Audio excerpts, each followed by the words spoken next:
Serengeti plain. The animals gather at the watering hole. A new day begins. Yeah, their last day. This is CABELA'S African Safari for the PlayStation 2. And hey, look, it's Simba from The Lion King. Only in the movie, the bad guys were just hyenas.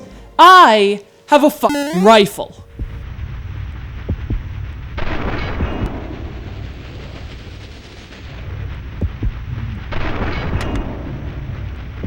As you may have gathered by my gathering of pelts, CABELA'S African Safari is a hunting game. And you know what I love about hunting games? They're made from a premise outrageous enough to make a video game, but at the same time, it's something people do in real life. You know, it's not like zombie infections or alien invasions. The gaming industry actually had to catch up to reality in the case of hunting games.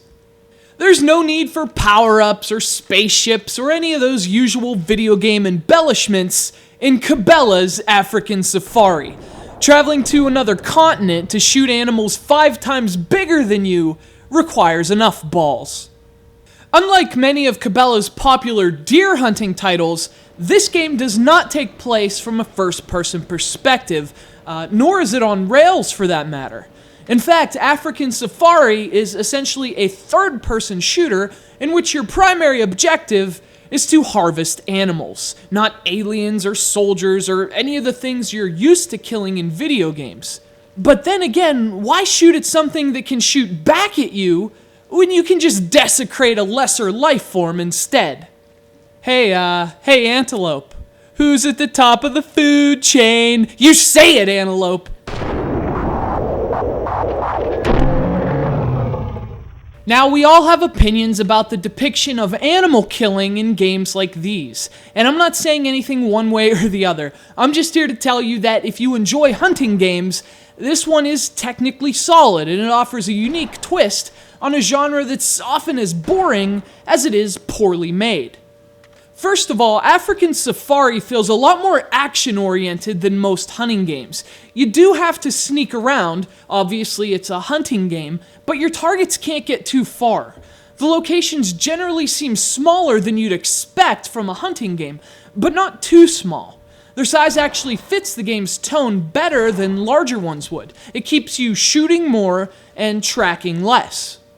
And that's a good thing, because each of your missions is timed. You have a certain amount of time to kill all the animals on your checklist, generally before sunset. So from the gameplay to the structure of the hunts, everything feels designed around the idea of a more exaggerated and more action-packed hunt. The controls also seem to jive with that philosophy. They're simple, they're easy to grasp, and for the most part, the game controls well. You switch your weapons with the D-pad, you zoom in on your target with one shoulder button, and most importantly, you fire with the other. You'll notice there's no button for eating a salad.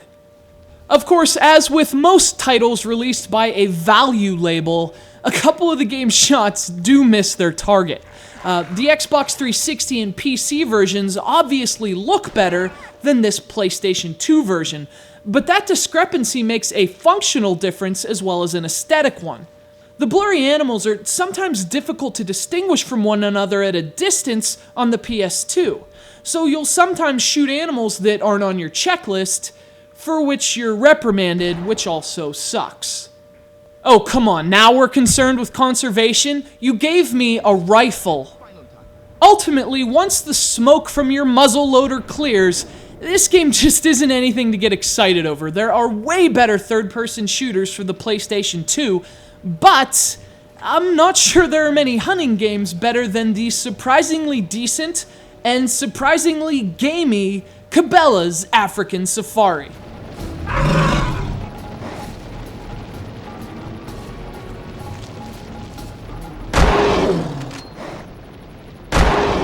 That is not the animal you are here to hunt. Consider yourself warned.